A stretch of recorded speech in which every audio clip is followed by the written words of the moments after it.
You are now listening to the Serious Growth Podcast with your host, Leo Costa Jr. Welcome to the Serious Growth Podcast, where the truth is told. On today's show, we have Brandon Lirio. Hopefully I got that right, but thanks for coming on. No problem. You did get it right. Sorry about the background. I'm normally in the office, but I just started grad school today, so I am on a college campus again, and here's to hoping I can finish the master's degree a little bit quicker than the bachelor's. Yeah, no worry. I see here on your bio that you're a former U.S. Was it Air Force veteran, huh? Yeah, I did 11 years in the Air Force. I joined probably a year before I graduated high school. Wow. And August of 2006, In August of 2006, I went to basic training. And then I spent time in Mississippi, California, where I met my wife in Illinois, Germany, overseas. So, they say when you're not having fun anymore, it's time to move on. So now I do bodybuilding and coaching full time. So you, it says here that you got, just for clarification, you got professional qualifications as a bodybuilder. Did you do that through when you were in the Air Force, or what do you exactly mean? Yeah, I got my professional qualification through the PNBA, the OCB, and I've done shows with the INBF, the NPC. I had registered for the ANBF, and I got my professional qualification in the INBA and PNBA when I was probably a year before I got out of the military, and got my NGA qualification the year after. So then you're not talking about a certification, you're talking about winning a show that turned you pro. Correct. But when you talk about, I guess, the bodybuilding certification that you're looking at in the bio is actually through the ISSA now, where they offer a course in bodybuilding. So since I have my master's certification through them, I do hold their bodybuilding certification as well. Is Tom Platt still a part of that ISSA? ISSA? I don't necessarily know, especially since a lot of the course material is sort of source written with a group of people. It wasn't really mentioned in the actual course as to whether or not he wrote any of the material, so I doubt it. But I do know that in terms of their expansion into things like powerlifting programs, since I'm right now in the off season, I'm going to try and break the RPS world record at 165. I do know that a lot of the people they've reached out to are still very current in the bodybuilding and powerlifting community. So it's a good chance. Yeah. Tom and I actually trained together when I was doing I was at the sort of the regional level, and I was at a point where I needed somebody they had more information than I did. Of course, Tom, if you know anything about Platts, he was, well regarded as a professional bodybuilder. Back in those days, he was like the second highest money earner, not because he was winning titles, but because of his how effective he was doing seminars. Anyway, he ended up becoming the ISSA, like kind of one of the main guys that was teaching one of their courses or their courses. So I didn't know if he was still, when you were coming through, if they mentioned anything about him. Yeah, no, they didn't actually. And like I said, I know that especially their new courses are trying to be developed to sort of pull in a wider base of people. So even though bodybuilding is a very niche sport, and that certification would most likely be a very niche certification for most people, it was pretty broad spectrum in terms of mentioning more like the mentality of the division between segments of the body needing to have specific proportionality, and the old, ideals between the 50s and the 70s and in through the encyclopedia bodybuilding in terms of, what you would want for positive genetics in terms of your joint size to segment sizes, things like that, and proportionality percentages. So it's a really good chance. I didn't actually see him listed in the credits or anything like that. Well, I haven't touched base with him in a few years now, so I didn't know. But when I saw that, that used to be one of the top certification programs that was on the market. Well, since I have it, I think it's the best one. Of course. Absolutely. I don't think you're biased either, but So the Of course. let me ask you this while we're talking about that certification, and give me an idea. Is it a 2-day? Is it a 3-day? How is one of the things I had an issue with, and I got certified with I was certified conditioning, strength and conditioning specialist way back when. And, you know, back then it was like, well, I studied for a test. It was like, I don't know how many hundred questions there were or whatever, but it was study for a test. I flew back to St. Louis and I took 2 parts. There was a application and theory. But here's the thing that, you know, I passed it and all that, but it was like, okay, so just because I passed the test, I knew at that point didn't make me really qualified. I mean, it was a good start, but it was far from me being a truly qualified trainer. And I've always had sort of a, you know, I wonder if we can do this better type of, you know, way to do these certification courses. So I don't know if that is something that has changed, or I'd like to know a little bit about how ISSA does that now. Yeah, so essentially now it's a self-paced course, but you have 8 to 12 months depending on if you request an extension or not.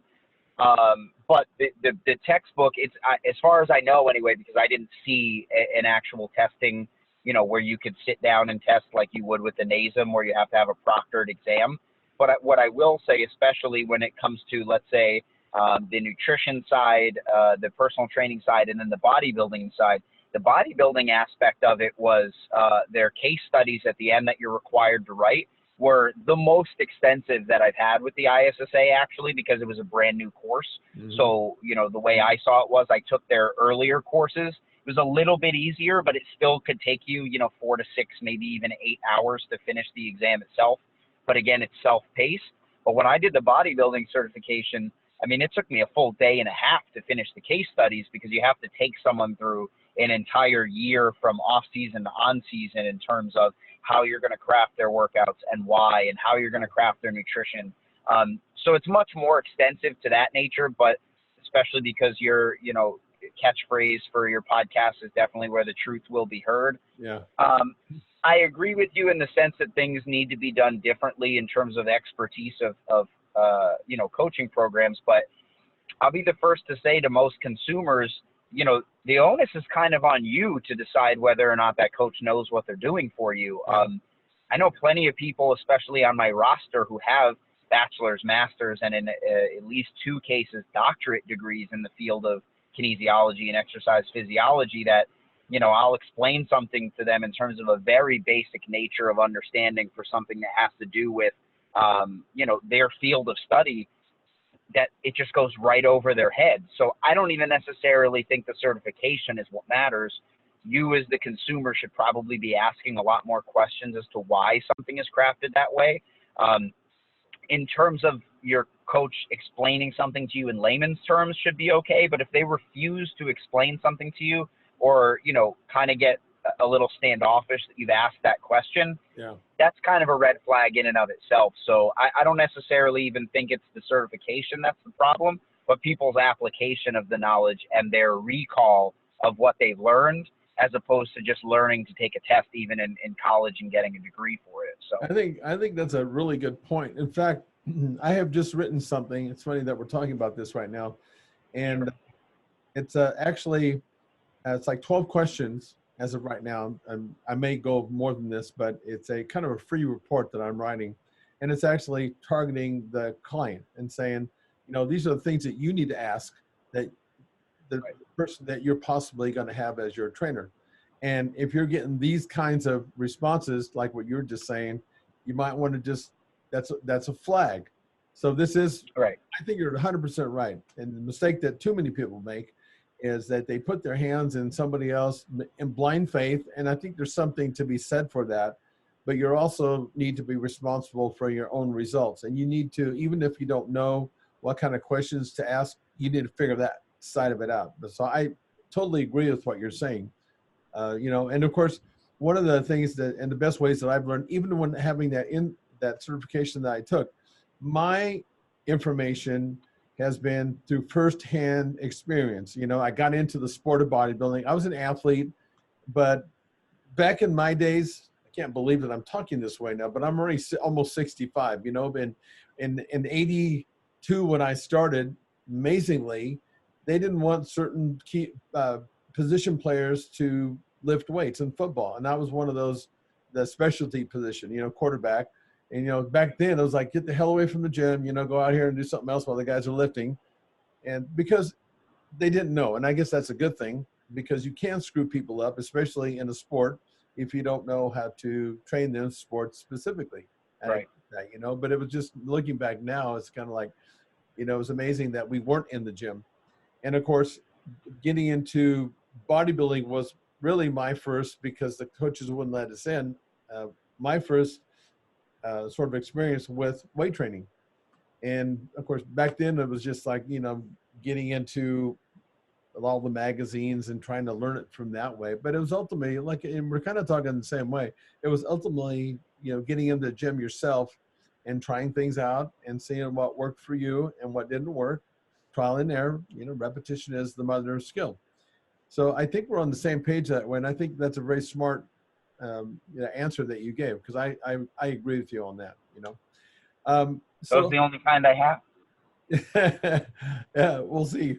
So how did you get into the sport of bodybuilding? I mean, I'm assuming that when you're in the Navy or the Air Force, did you get into it afterwards, or were you starting to train already when you were there?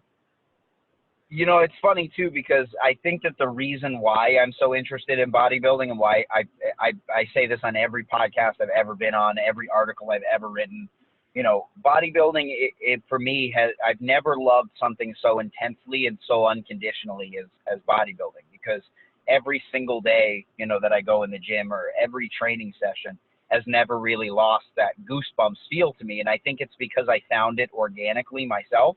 And I didn't start lifting until I was in the Air Force. And I only did it because while I was throughout high school and, you know, leading into the military, I had a really bad anxiety disorder. And I would just, you know, the first couple months of being on base, I would just kind of sit in my room and I didn't really have anything. And even though I was a social butterfly, so to speak, I really didn't have my thing. Like, I didn't want to be one of those guys that, whether or not I did 20 years in the military, I didn't want to be one of those guys where that was my only identity. And this is kind of what I tell a lot of my clients who are in the military now, is that the military is not your identity. It should be your occupation. And if you think it's your identity, these are the guys who get out of the military and they either wind up going right back in, or they fall into this really deep depression, is because once they take that uniform off, that was their only identity. You know, they were a soldier, they were an airman, they were a sailor. And then they take the uniform off and they don't have anything else. Well, I was in the Air Force, but I am a bodybuilder. That's sort of my personality type now. So I got into it just as a slight hobby. Shout out to my first ever training partner, Dominic Brisbane, way back in 2007, who kind of showed me the ropes in the gym. And then I really got into bodybuilding as a sport when I moved to, obviously, the Mecca being California. It was sort of a dare by a buddy of mine named Sam Soto when we were at Vandenberg Air Force Base, California, where I said I always was interested in the sport and I wanted to do a show. And I would kind of, fluff my feathers back and forth of I was going to do one, I may do one. And on shift, he was one day just saying, well, then sign up for one. And I was like, all right, I will then. He was like, good, do it. Yeah. So he pulled up the website for an NPC show, and I signed up and I did it. That was sort of my introduction into the understanding between differences between tested bodybuilding and untested bodybuilding. And that's really when I started. Even when I was on stage at that point, my posing was off. I had a friend of mine, write a diet plan for me that was unpaid for. I solicited basically as a favor. And I also love these guys who all want to go pro their first show. You can go back on my Facebook, whether it be my public or my private account, and take a look at my first photos from my first show. I wasn't ready, right? No. But my first show was really my introduction to understanding if I even wanted to train for the next 2 to 3 years to become competitive and successful. And I think not enough people also dig, deep into that and say, look, this is my first time on stage. My ultimate result should be, do I even like this? Do I understand what the judges are looking for? And now do I understand what they've told me are my weak points that I can change, so that over the next couple of years I can become a world champion, not hey, am I now the best my first time out? If not, then the sport just isn't for me. Yeah. Or vice versa. I won my first show, so now I should be world champion. And if I'm not, then the judges don't know what they're looking at. Both of those are just so wrong. And so, if I could give some advice to anyone who was in my position back in, 2012 was my first show. You're not really supposed to be the world champion your first show. There's a reason Ronnie Coleman, went from dead last in his first Olympia to surprise win against Flex Wheeler on his first Olympia appearance, or, vice versa with Philip Ricardo and Kiyoshi Moody and, all these other guys who started in the natural divisions. We didn't just win the Olympia as our first show. You really got to learn how to be a lasting pro and make it work for you in terms of a lasting career. Yeah, that's a good point. Going back to, you're talking about how people in the military, it becomes an identity instead of their occupation. The same thing happens with athletes. I've seen over the years. I've worked with lots of athletes and trained them. Once they get out of the sport, it's like they're lost and they really don't know what to do, and they crash and burn because of that. So, it's scary actually. It's sad to see some of that happen, at least from some of the athletes I've seen over the years, and it's because of what you're talking about. Yeah, especially what kind of irks me nowadays too is, with the introduction of social media, my least favorite thing, and I'll be the first to say bad coaching has ruined plenty of a metabolism. Bad lifting mentalities have destroyed plenty of backs and knees and hips and all this other stuff. But what really bothers me is that someone who will, talk a big game in their first year about how successful bodybuilding has made them, in terms of the health industry and how focused it has made them, and how much it alters their dopamine and their serotonin to make them feel good and took their anxiety away. Then they'll have a couple of off weeks and like you're talking about in some cases an off year, and they'll be the first to come out and say how bodybuilding ruined their metabolism and how bodybuilding ruined their self-image. And it's like, look, bodybuilding is an outlet. If you've ruined these things, it's because you incorrectly used the tools. And, you need to kind of double back and take a look at what's going on. What I tell my clients is zoom out and take a look at all of the factors and aspects of things that maybe have changed your perspective on how you're viewing these things that are really ultimately catalysts for changes in your life, not necessarily something that was a decision that made a direct result that affected you negatively. Like I said, I've seen a lot of these people who, like you said, for a year or two are just all in, then they'll have a bad season, and then all of a sudden they're all out. And I think that a lot of that, like you said, has to do with people's inability to be able to focus on growth in terms of, look, sometimes you make a wrong decision for the stage and it doesn't work out. It doesn't necessarily mean you're not cut out for this sport or that your identity was incorrect and now you need to find something else.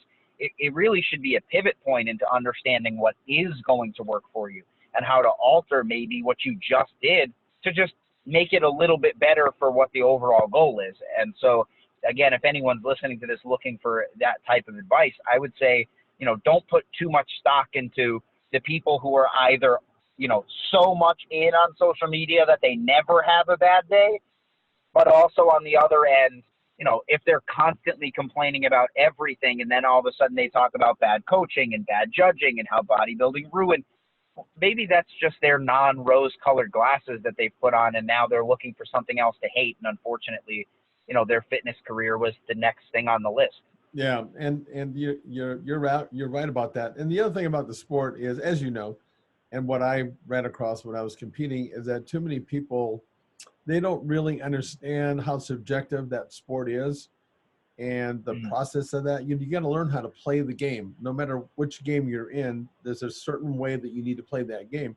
And if you're all wrapped up in just wins and losses, then you're going to be really disappointed in the sport, from my perspective, because there is a learning process. And as you know, in this sport, your body can be in peak shape all the way to the last week, and you can ruin it by doing something incorrectly with water or salt or whatever, And then on top of that, you're talking about a group of judges, and it's not a black and white sport. And I always, with my people, I try to let them know as a trainer, is I try to put it into a perspective that they can possibly understand, because you really don't understand until you go through that.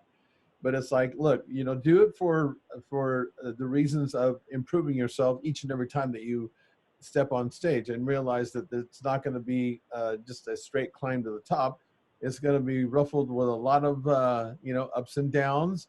And there may be times when you're the better athlete, but sometimes the way this works is that you have to be seen a lot of times on the circuit. And if you're just new coming on, even if you're slightly better than the pro there, or the person that's come back 2 or 3 times, you may not get that nod, you know, because I just really didn't like the idea when these athletes would come back to the back and throwing their trophies and throwing a fit, man. And it's like, yeah, I think you're doing this for the wrong reason at that point. Yeah. So, and here's especially when it comes to, because I'm a certified head judge, a promoter, and, you know, having won, you know, 2 universe titles, a world title, 2 Olympia titles at this point. I laugh at a lot of these guys, you know, who take 2 ends of the spectrum. And the first end of the spectrum is they compete twice a month, every month for 10 years. They bring exactly the same package. Their first package was okay, and it just gets progressively worse because their body never gets a chance to rest. But the other thing is this new trend, which, don't get me wrong, I understand if you know, go to compete and you get middle of the pack for 2 shows, then basically the judges are telling you you've either chose the wrong division or you're not ready for that level of contest. But the other side of that is, look, if you won your division in your show, go to a pro show, you know, world championships, nationals, the universe, the Olympia, and you win your division, you don't need a 2-year break. So these people who win a major world title and then take a 2-year break for growth, they come back 2 years later and wonder why none of the judges, because the judging panel has changed, don't remember them. They're almost offended. Look, you just won. The judges have told you your package is what we're looking for. Your relevancy in the sport is the only thing that's going to keep them from remembering why they said you were the world champion. So if you're losing, you need a long off season, because scientifically you can't grow muscle in a deficit. But outside of that, if you're already winning, and let's say, you know, it's you and one other guy every year and you've bested him twice, don't take your 2-year off season. The only thing you're asking for is the judges panel to forget who you are. I've said this on multiple occasions that you can capitalize on human error in this sport. And by human error, I don't even necessarily mean that it's an error, but rather the human nature of this sport is, if I just competed at the universe 3 months ago, and then I come to the Olympia, the judges are immediately going to say, let's see how Brandon's package has changed since X. If you won the universe 2 years ago and this is your first show back, they're going to say, oh, that was the guy who won a couple years ago. Yeah. How does he compare to Brandon? That's what they're going to say. Even if you're the better athlete, they said my name twice. And the margin of error in terms of human interaction is that means I'm in their mouth and in their mind a lot more than you are. Not necessarily saying that that's going to win me championships, or that, you know, that's me trying to game the system. But there is a human element that if it gives you a 2% margin of error to swing in a positive direction, why wouldn't you take advantage of that when the judges haven't told you, dude, take 2 years and grow because you're 5 pounds too light? If you're winning, continue to win. There's no need to take a 2 to 3 year off season and have them forget about you. That's just my personal opinion. Well, and you're kind of making my point that that's part of learning how to play the game, you know, and that's exactly what I mean, you know. So when did you start your first show? How old were you? Let's see. That was 2012 was the Orange County Muscle Classic in Culver City, California. So, oh, you're not that old, for goodness sake. What, 24? I think I was 24 at the time, 24, 25. Yeah. Who was the promoter? Do you remember? I competed at Culver City. Oh man, I don't. It's been, and that was the thing. See, like you said, who's the promoter? I know after that show who was the promoter of every show after that. I didn't even know that was a thing when I started. I was like, I guess these shows, you know, somebody rents a theater and then the judges, and then I didn't understand even how the, you know, the sanctioning of judges worked back then. So I swear I couldn't tell you if my life depended on it, who actually promoted that show. And I competed in those shows because of the promoter. I liked the way they ran the shows, and it was a first-rate operation. And I can't think of his damn name now because I've been out of it for too long. But I competed in Culver City as well as San Diego, same promoter, and he put on some really good shows. So you started at 24. Now, were you competing in these different categories now? Classic, is that with the board shorts on, classic, or is that bodybuilding? Nope. So classic physique is essentially bodybuilding with a little bit longer trunks in terms of the 80s and 70s style bodybuilding poses and routines. So everything that has to do with the old proportions that were outlined, in the Encyclopedia of Bodybuilding, from ankle size to calves to forearms from the wrist, bicep size, chest size, V-taper, and all of the poses are supposed to mirror the actual presentation of, the 70s and 80s style bodybuilders like Frank Zane and Samir, and, Flex Wheeler, all the older guys who really paved the way for modern bodybuilding, which kind of changed between 88 and 94 with, the Ronnie Coleman and Dorian Yates and, Jay Cutlers. So, what you're talking about is basically the difference between men's physique, which is the board shorts, classic physique, which is the smaller 70s style bodybuilding trunks, and then professional bodybuilding, which is the new style trunks. Got it. Now, for the guys that are in the bodybuilding division, then you're giving me some really specific, for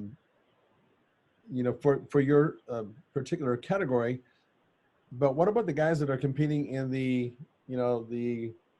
regular bodybuilding? What kind of specifications are they? I don't really know what the difference is for those guys then. Yeah, sure. So this is my, I normally when I have new clients that are trying to compete, this is sort of a Skype call that I have with them, whether or not they're females or males, is kind of explaining the differences between the divisions. Now, obviously my broad overarching sport specific explanations of the divisions is there, but in terms of things like conditioning, dryness, what we consider in terms of the individual separations between muscle fibers, and looking at the condition of the body is going to change between federations. But the difference between, I'm going to stick specifically to the male divisions here, would be the difference between basically your top 5 divisions, which would be sport model, men's physique, men's classic physique, men's bodybuilding, and then the men's fitness, which includes the actual routines. So men's physique is going to be the board shorts, and what it really started out as was, this was supposed to be a division of people who at any given day would be that person you would see on the beach or in the gym that would have an attainable physique that was somebody's overall goal in terms of, hey, I recognize this person as a fitness professional just because of how they look, but it's not too big, not too dry, not too grainy or striated, and not too much vascularity. Then you take a step into the classic physique division, which unfortunately, as of late, people try to either stick to 2 divisions where they'll do men's physique and classic physique, or classic physique and open bodybuilding.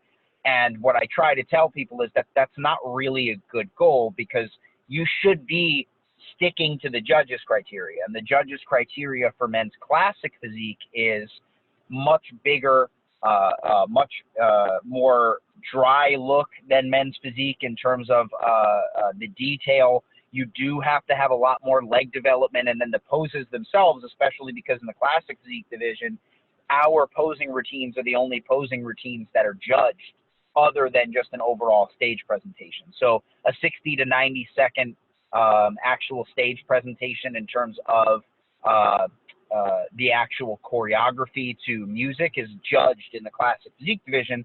And the proportionality of the V-taper to the legs has to be very specific, in the sense that if your quads are as big as your V-taper, you're probably more geared toward open bodybuilding. And perhaps the reason you may or may not be placing has more to do with your condition, or what I like to call the detail in your poses, which is basically that individualized muscle separation, may be the reason you're not winning as much as you would like to. And then, like I said, the open men's bodybuilding is the modern version of bodybuilding, which is accentuation on getting as big as possible while staying as conditioned as possible. This division includes the most dry look, the most striated look. You're looking for the nice wide shoulders that basically should mirror the width, or at least a close stance of the width to the quads and the leg development. And then in the rear pose, having a really imposing V taper that mirrors the condition and the striation in the upper and lower quadrants of the body. So you'll notice that the difference between, let's say, men's physique, men's classic physique, and men's bodybuilding has a lot to do with proportionality differences, condition differences, and posing differences. That's interesting. I mean, I like that, the fact that there's so much distinction there, because I didn't really know that. I mean, I come from a time where it was just bodybuilding. You know, when I came back after a 13-year layoff, I was in shock because I was bored. There was, you know, there weren't as many categories as you're talking about, but just having the guys that were bored in the board competition, I was like, what the hell is this? I mean, I understood why they did that. But one of the things that sticks out from what you said, are you telling me that the guys that are in the open bodybuilding do not have to choreograph a routine? Okay, so it's not necessarily that they don't, because in the judges' criteria, it basically says that you're required to have an individual posing routine. But there are only a few shows and even fewer divisions in terms of, or rather federations, that actually use it to judge. In men's open bodybuilding, you are required to have a 60 to 90 second routine, but it's not judged as part of your score unless it's so close, between the top couple guys that they're using it as a deciding factor of stage presence. Right. In men's classic physique, it's listed, at least in our federation, as a very major part of the overall score for the athletes. In the men's physique division, they do have what's called a T-walk presentation, which is an individualized routine in a T fashion on the actual stage.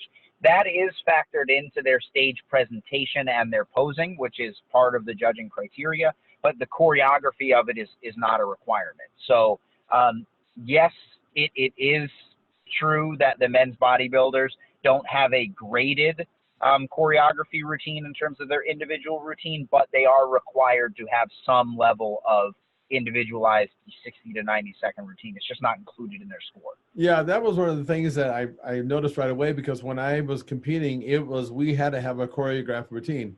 At first it was 90 seconds, and then it got down, when I came back 13 or 14 years later, then it was like 60 seconds. But we got judged on that, and it became part of it. Was like so much percentage of the overall score. So I was really taken back and almost disappointed when I just saw these guys just moving around willy-nilly just to some random music. I don't know, it just didn't feel right to me, you know. But what you're saying in that category, it's more like when I was competing. It sounds very much like that. The only thing that I want to ask you is that it sounds to me, because of how you explain how that category should look, pretty much, I don't think you're going to have somebody that looks like, for example, the difference between a Frank Zane Arnold, that's a classic physique, compared to like a Dorian Yates. It doesn't seem like you're going to see many Dorian Yates type of body types or styles in your particular category. Am I wrong about that? No, you're right. And at least that's the way that it should work. And so this is a lot of times what I tell athletes is, look, if your federation is telling you this is what you should look like, and that this is what the judges are supposed to be looking for, and then you go there and the Dorian Yates type guy wins, even though you had a better routine and better proportions and, better conditioning, that's when you say, hey, I don't necessarily know if this federation is for me, because they told me not to look like that, and I didn't, and I lost. Yeah. So yes, that is true. The reason why I would say that, though, and what I would caution people on, is to focus more on proportionality of upper and lower body and segmental lean analysis, more than I would, hey, that guy's bigger than me, he's going to win, or hey, that guy's too big for the division, he's going to lose. Yeah. It should more be on your physique. How closely am I mirroring my V taper to my quad width? How overpowering are my legs when compared to the division of my upper body? How detailed is the individual sections on my back or my legs? That stuff matters way more to judges than, at least it should, than who's the biggest guy on stage, or, you know, how conditioned can I get, which is another thing I've been telling a lot of people lately. Look, bodybuilding is not a condition contest. If it was, everybody would just run and run and run until you could see every separation in their muscles. Right. They would get on stage and the leanest guy would win. It's not supposed to be that. It's called bodybuilding for a reason. And a lot of those other divisional requirements, like fullness and size and condition and posing and stage presentation, all of that stuff matters. So try to pay more attention to getting your proportions right, getting your details right, making sure that left to right matches and top to bottom matches, and that my posing matches the division. That's going to be way more important than just how big can I possibly get. Exactly. Well, you know, even like when we were competing, they always told us, like, the biggest guy is not necessarily going to win. In fact, it's usually the guy that comes in, you know, who's sacrificed a little leeway, a little bit, you know, and they're leaner and more ripped. You're going to look more, not only more defined, but you're going to pop on stage. And you really didn't notice that until you got on stage and you were next to that guy who was smaller than you, but who was ripped to shreds, you know, even though you were much bigger. You know, you learn that kind of stuff. It's interesting. So when you first started when you came into your first show, what was your body weight? Woo! Oh, man, I would be surprised if it was anything more than 130, 135, if I was lucky. Okay. And then what's your body weight now when you compete? In the off season nowadays, I probably hit just over 180, and on stage after the carb up, probably 152, 155. Yeah. So you're dropping about 30 pounds for the event. Yeah. And I'm a really short guy, by the way. So, you know, the difference between 132, 135 back then and 155 now over the course of 10 years, I'm only 5'5". That really made a difference. That's why I will say, in terms of genetics, I'm a little bit blessed in terms of, you know, my bone density and my bone width, where I hold my body fat tends to be pretty favorable. And then because I have a short frame, you know, when I was growing up in middle school and high school, I hated it. But now that I'm a bodybuilder, it actually is really helpful, because putting on 10 pounds of muscle on 5'5" looks like a lot more than it would if I was, you know, 6'5". Very true. Guys like Lou Ferrigno, you know, and even Arnold, those tall guys, it was when they finally filled in, they were, you know, impressive. But to get to that point, man, I mean, obviously you have, you know, that makes a difference. With your training, I always like to there's so many ways that people train and eat. It's just amazing to me. You know, we talk about the physiology. We're all, you know, have a physiology. We're all humans, but we all, you know, it certainly is not one routine or one diet fits all, by no means. With that being said, what was when you trained, do you train body parts twice a week, once a week? There's a lot of variations there. What was your strategy? So, and I still follow this strategy to this day.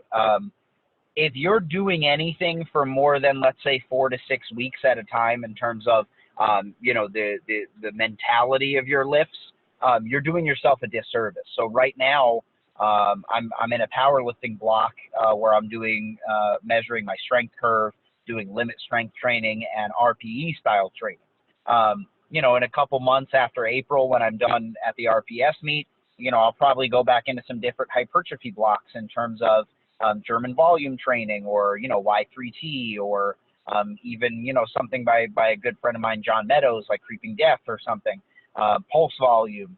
You know, I truly enjoy the idea that bodybuilding, in a sense, is the idea of tricking your body so often that it has to continuously adapt like a well-oiled machine to meet the new demands that you're putting on it. But the key word there is new demands, right? If I continue to lift the same amount of weight in the same amount of reps, I'm not bodybuilding. I'm eventually going to adapt and eventually just start to get worse, actually. So the ideology is, if I have to put, new stressors on the body so that I can, you know, maintain new levels of growth every year, what it really comes down to is then you have to continuously give your body new levels to break through those plateaus. So in terms of my mentality to get there, I really change up my lifts in terms of the complete mentality of reps used, weight percentages used, whether I'm going for high reps or low reps, about every 3 to 4 weeks, I would say. Yeah. And this is kind of where this, again, you're making my point, because like for me, for example, because one thing that is obvious talking to you is that you're a student of the game. And I like that. You know, I call it, I'm doing these podcasts now and these posts, and I have, we wrote books called Serious Growth. I don't know if you know that, but back in the Yep. 80s. Okay. And I call it the Serious Growth Creed. And it's built on 6 principles. And, you know, one of the principles is knowing, being a student of the game and knowing things to the nth degree. And I can tell by talking to you that you're that person. But let me give you my take on this with the way I train. And this is based on my studying the physiology. I tell people that what happens in bodybuilding is people switch their programs too often. And I'm not saying that, Sure. yeah, I'm not saying that you changing it every 3 or 4 weeks is too often. I'm just saying like the CrossFitters of the world, for example.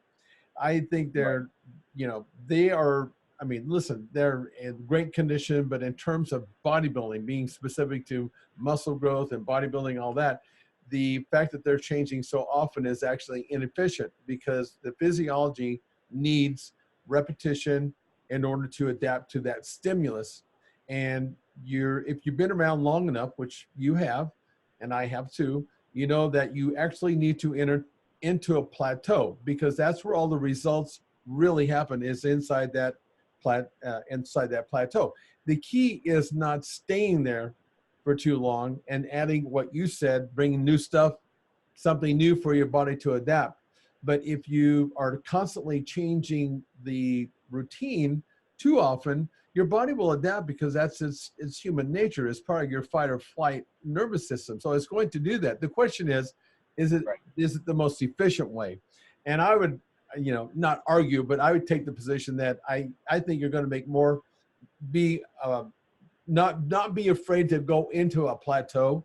Just don't live there, because if you stay there too long, then you're dead in the water. I think we're kind of talking about the same thing in a way.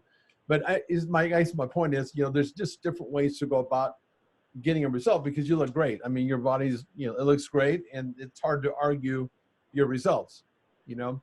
And I just think, well, you know what? Go ahead. Well, I think it's interesting too, when you talk about, like you just said, where it comes down to, you know, there is a specific look in terms of this sport being so incredibly derived and driven by the idea that, look, it is a stage show. So my favorite thing is when I have competitors that'll go, hey, you know, I know the show's coming up in a couple months, but, you know, we cut my calories and my bench went down 15%.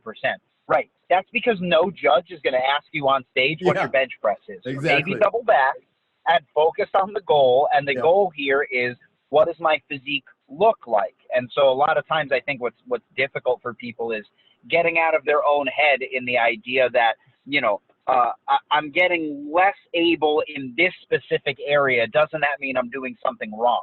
No, not necessarily. Ask yourself what the end result is and whether or not this is one of the ways that you can get there. And I think if more people, you know, approach things in that sense, it would be a lot easier for them to kind of suspend the disbelief of a drop in functionality as they're leading into the shows. But that's the reason why these people at that stage of the game need guys like you and me, because it's like kind of like when I was, you know, I went off, and after I got out of the sport of bodybuilding, I decided that I wanted to do road biking, you know, these long distance. Right. Me on a road bike, Brandon, is like a bumblebee trying to fly. It's not supposed to happen, and yet somehow it does, because I have the wrong body type for, you know, I'm not that guy that's 160 pounds, never will be. You know, it's been a while since I've been a sophomore in high school, but it just interested me, just kind of like the sport of bodybuilding, because it was hard. It looked hard to do, and it was. Then that was part of the attraction. I wanted to see if I could actually do that. And of course, being you know, I did it. I used to ride 200-mile events, 300-mile events, and it was just more for, I wanted to see if I could conquer that. But a guy at the bike shop told me one thing that you're saying right now. I went in after about 2 or 3 years of bike riding, because when I came back from Amsterdam, my wife is from Holland. I met her there, or I met her at a show. Never mind, it doesn't matter. But anyway, the point is, over there they ride bikes. There are more bikes over there than cars. And I just got the wild hair to do this. But anyway, the next thing you know, I'm at a bike shop. And I'm telling the guy, I want this bike over here, this badass bike, $1,000 bike. And he said, you know what? This was him being a personal trainer in his industry. He says, what you want and what you need are two different things. And, True.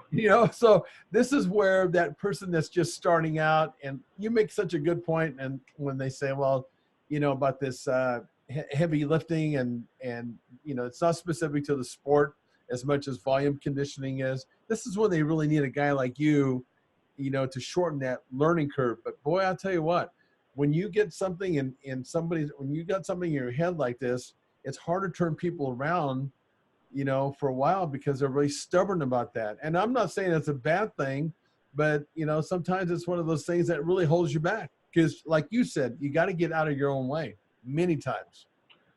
Yeah, and I'll really press that idea when it comes to the diet piece, because and I'll be the first to say that, in my off seasons, I'm a little bit bigger of a fan of things like intuitive eating and if it fits your macros. But this whole, if it fits your macros culture, where you can hop on Instagram and watch some guy every day try to fit Pop-Tarts and donuts and burgers and, fast food into their diet, because like I said, I will concede to the idea that calorie balance is the most important thing in fitness and even in general health.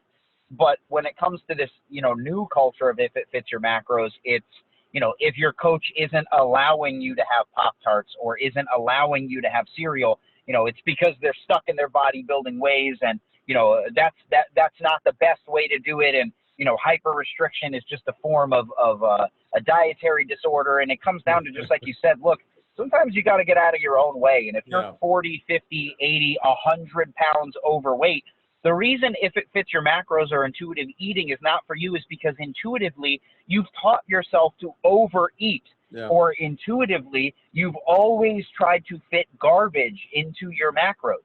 So maybe your coach is taking a specific manner or mode of getting you fit so that you can get to an end result and a goal that's a little bit more understandable, and then kind of move into the intuitive side of, well, I'm really not supposed to have Pop-Tarts every day, so I'll have something else. Or, my body is a bit more fat sensitive, so maybe half a jar of peanut butter every morning is not the best option, right? Yeah. So it really also does come down to, like you said, when you need to get out of your own way, that doesn't necessarily just mean in terms of training mentalities.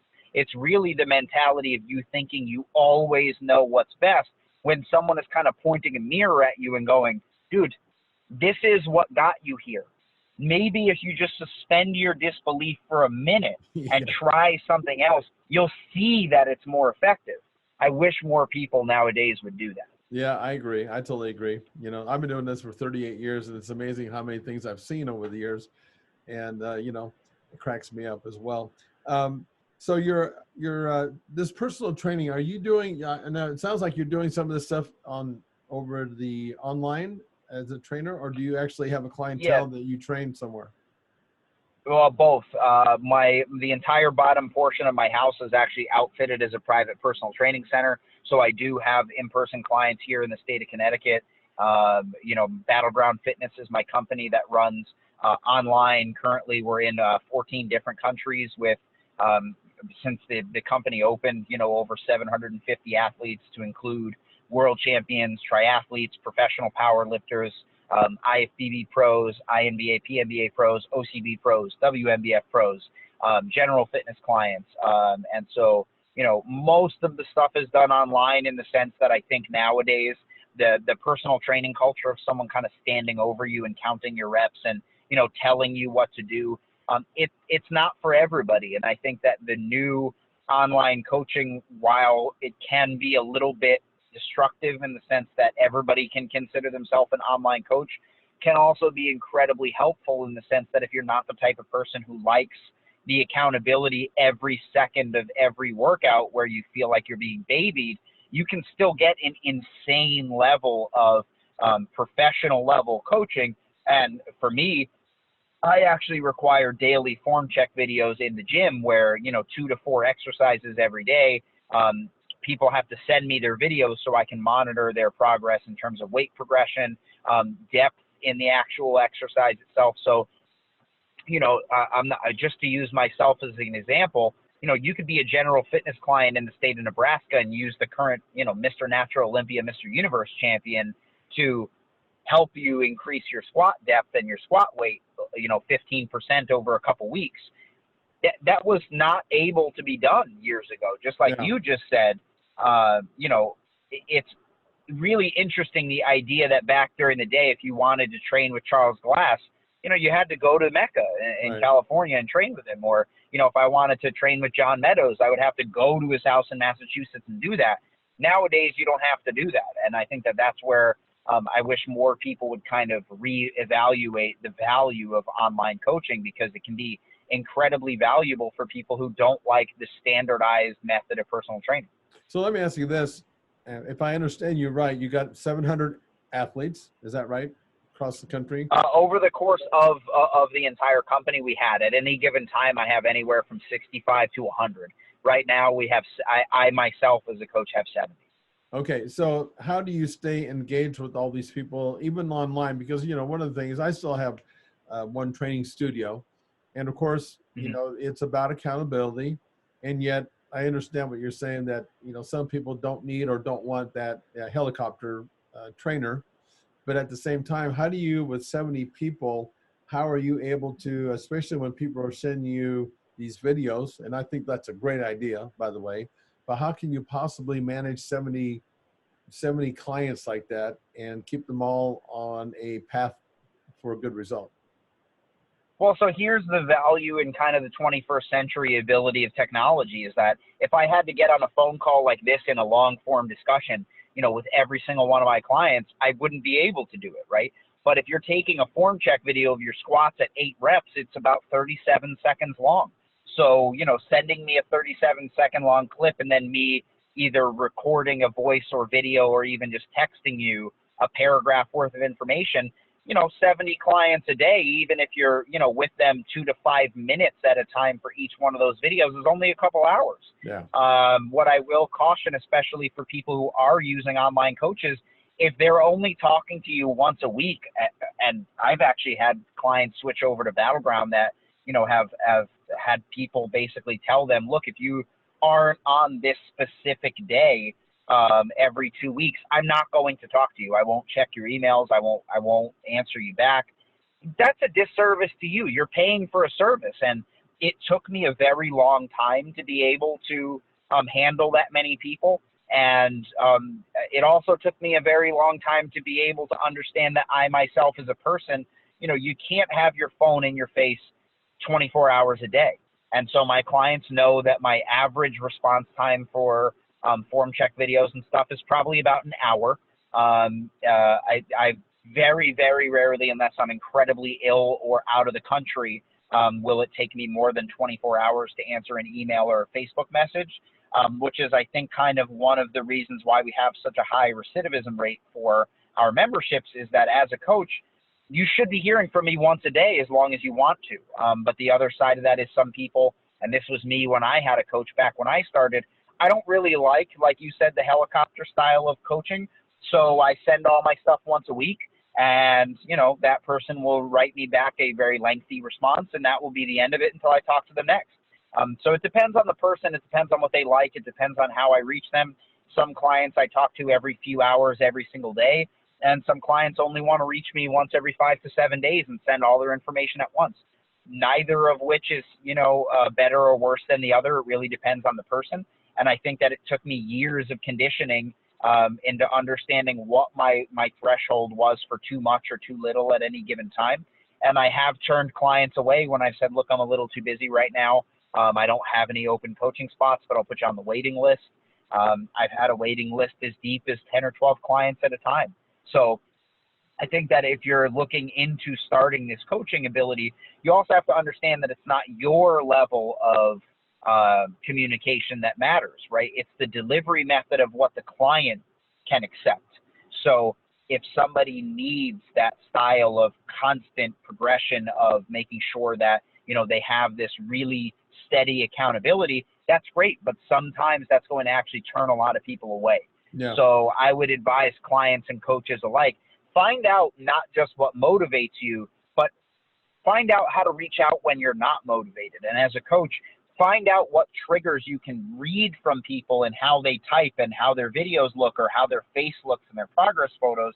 That will kind of trigger to you that they're not where they should be mentally, and that should trigger you to more, reach out to them in terms of like, hey, fitness aside, man, are you okay? Like, do you want to talk?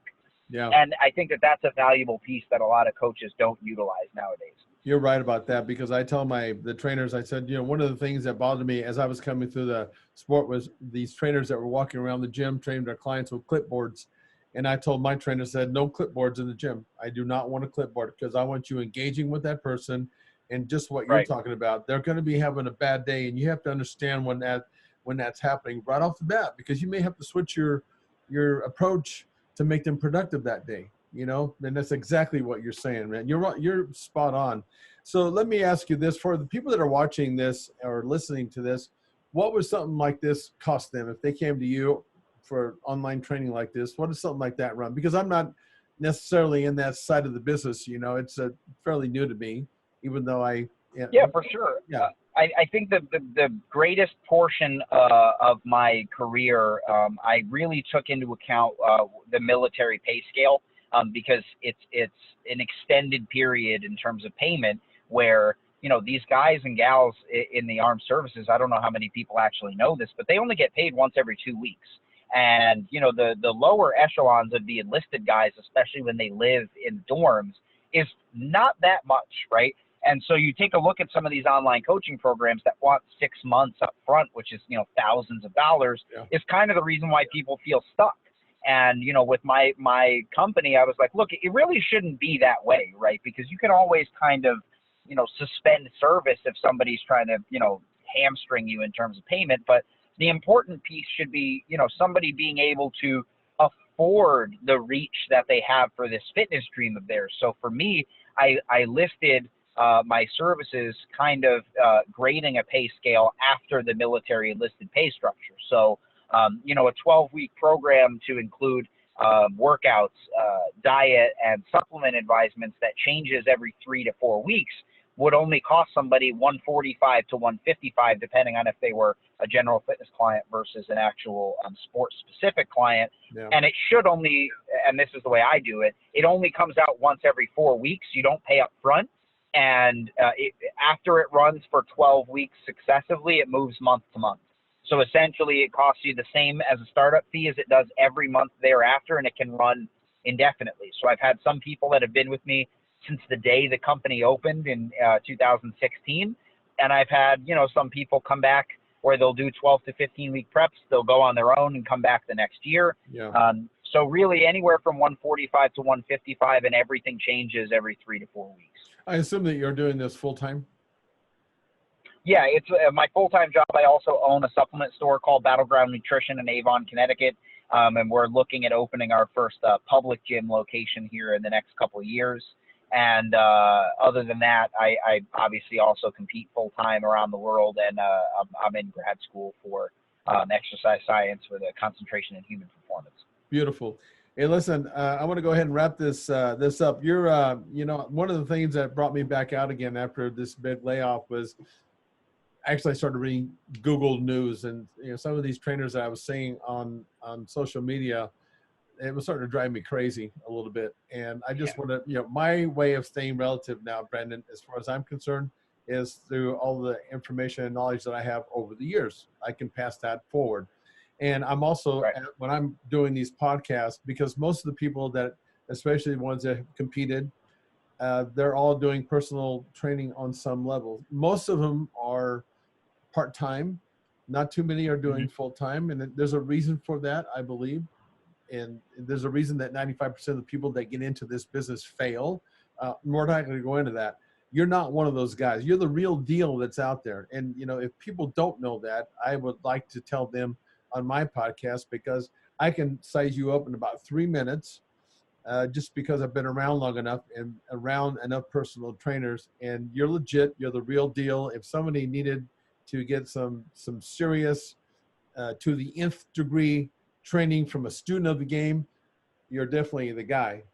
And so I want to, thank you for coming on. Would you like to promote your product, or, for the people that are out there, would you like to tell them where to find you if you want to? Sure. I super appreciate that. So you can find me on Instagram at BGF _ my last name Lirio. So at BGF _ Lirio. You can reach me for coaching services at bgfitonline.com or via email, which is bgfitnessonline@gmail.com. And then you can get the Battleground nutrition supplements. There'll be a link on, we're currently redoing the website where it'll be BG Nutrition. That'll be linked on bgfitonline.com. And like I said, I mean, at any point in time, I super appreciate the shout out, by the way, in terms of, calling me the real deal, because imposter syndrome is a very real thing. And I would suggest to anybody who thinks that, hey, I'm never going to be in that realm, or, I'm never going to be that guy that's the go-to guy. If you knew how many guys are backstage at world championships thinking they still look 135 pounds, or that, they should have done 12 more weeks of prep, or even myself in terms of, every night I go to sleep going, do I really know as much as I think I know about the fitness industry, or do I really understand how this supplement works? That's a very real thing, and it's okay to admit you're wrong. It's okay to understand that you can learn something from other people, but it's also okay to understand that you do know what you're talking about and reach for it. So whether you want to talk to me about becoming a coach in your own sense of running your own business, or you're looking to really take your fitness to the next level, anybody that listens to this or reaches out to me, for whatever reason you want to talk, I'm always here. I like it. And I really like your energy and your mindset and your strategy, man. I think you're on a great path. So I really enjoyed talking to you. I learned stuff every time I come on, and I learned things from you today, Brandon. So I wish you well. And maybe one of these days our paths will cross. If, one of the things I'm starting to do now, after this is like my 35th or 40th podcast, and we're just building this as we go. But I would like to, at some point, if you have somebody else that you'd like to bring on, and we can do like a three-way or threesome, that would be great, because the more that, as far as I'm concerned, the more people that we can get talking the same way as in terms of the real information that's out there, and the way that you explain it is very smart. You're not this guy who's even though you know a lot of shit, and I can tell. You don't think it's just all about what you know. And what I like about our discussion is that, in a way, early on, I respectfully disagree with you a little bit. And I did that for a reason, because I wanted to see how you were going to respond to me. And you were just, you're right on the money, man. And I think the more people that we can bring on and say it the way it's supposed to be said, and let the truth be told, I think it just makes us all better. Anyway. Well, I appreciate that. And for anybody looking in the immediate vicinity on, I believe it's April 4th, shout out to my training partner, Brian Peterson. Both he and I and a couple of our clients from Battleground will be at the RPS Revolution meet here in New England, in the state of Connecticut. So if anybody's looking to come say hi or check out the other side of bodybuilding in terms of functionality, come check out me and Brian and all the Battleground clients at the RPS Revolution meet here in Connecticut. Beautiful, man. Well, I'll let you go. You get some of that airplane dust off you, and let you get on with your business today. Yeah, maybe I can sleep off some of this jet lag later. We'll see. There you go. Okay, we'll talk soon, man. Take care. All right, take it easy. Thanks for listening to the Serious Growth Podcast. For more episodes like the one you just listened to, subscribe to us on your mobile podcast app and leave us a review. If you'd like to reach out, you can find us online at seriousgrowth.com. Until next time, train smart and train hard.